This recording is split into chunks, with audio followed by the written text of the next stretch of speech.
Hello everyone. Today we talk about how to fix the app of Perplexity. We go to settings.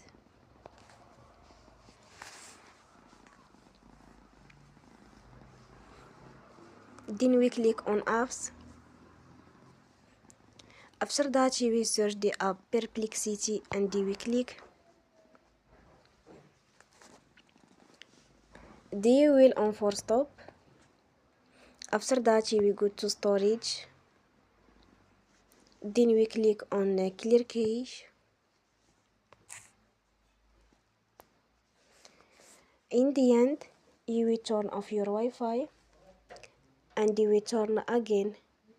Don't forget to support us by like and subscribe.